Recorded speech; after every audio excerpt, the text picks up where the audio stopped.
So here you are, you've got a small, medium-sized brokerage. You've got agents out there, you've got clients out there that are going through this all with you. If you do not know how to be prepared, if you are not become the advisor of your area, and you start with yourself, and then you go to your office and you make sure that people understand what they need, depending on the type of risk you have. Over 98% of all the counties in the country have floods. Okay.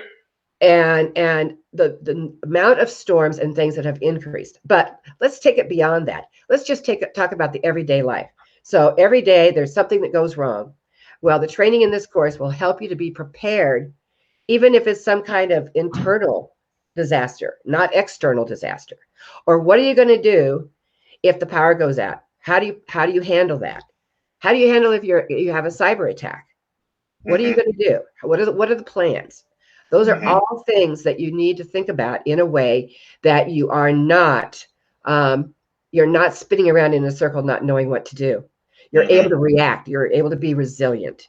There's one whole course on just mindset, leadership, and communication, because mindset is number one. If you don't have a resilient mindset, then everything else is out the window. If you're going to recover, you've got to have good leadership and good communication. Otherwise, you may not recover at all. You might be one of those statistics.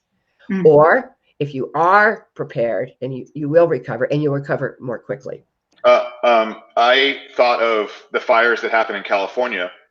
They came within 18 miles of my house here in Half Moon Bay. That could have been me. That 19 miles could have just been me easily.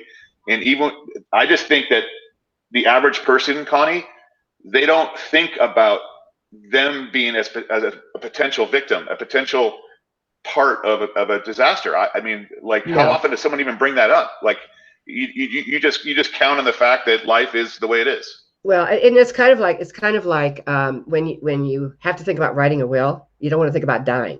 Well, it's the same thing. Right. But here's a statistic for you: 61% of all Americans believe that they are going to be affected by some type of disaster over the next 3 to 5 years.